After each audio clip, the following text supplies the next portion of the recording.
one of the things that I would do prior to the pandemic is I would help people with their business plans.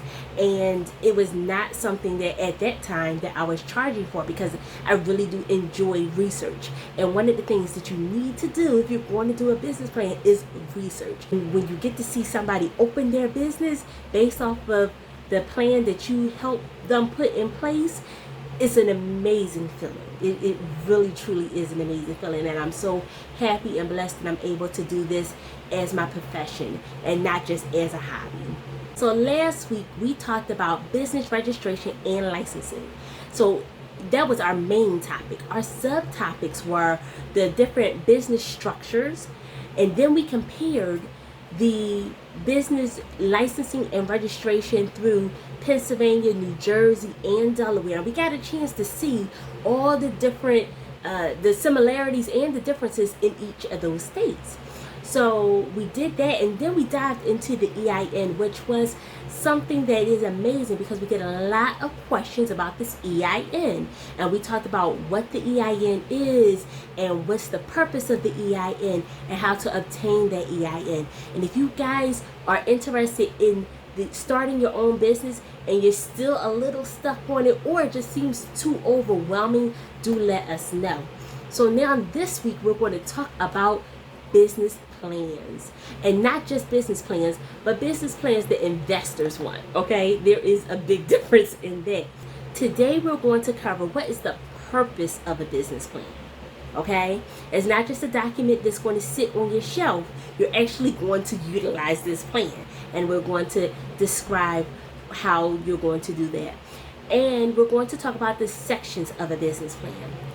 And lastly, we're going to discuss what makes an effective business plan, okay? And you're going to see how all this ties together so it helps you to build your business. It's not just starting it. Getting the framework together is so important because you need a strong foundation in order to build an empire.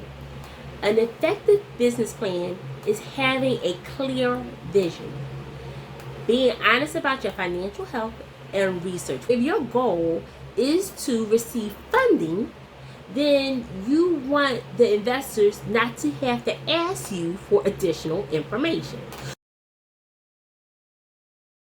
That snapshot that we talked about previously, they're going to look at that to kind of get an idea if it's even worth for them to read your business plan, okay? Because the business plan is kind of thick. You know, you don't just, this is not leisurely reading. We don't just read this just because. So they're going to look at that snapshot to see, is it worth it? And if it's not, they're going to say, thank you, have a nice day. So that's why the community is so, imperative for us. We can answer questions, but it's great to learn from each other. We get those ideas and we build off of each other. So that's, I think the blessing is for each and every one of us. So again, if you have any questions before we kind of close out, our next Super Saturday is next Saturday.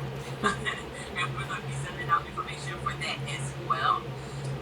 But again, we offer all these webinars to our sister local community, and they pay a fee for, but their fee is very discounted because they're part of the community. So we want you to really look at that and see if it fits for you, because again, it may be some pieces that you really need for us to do it. It may be on a one-time kind of basis, whatever, but that ongoing support and mentoring, I think is very important. I know that I need it, and I do have that in my life. I've been doing some very, encouraging and inspiring professional women in reference to asking questions about business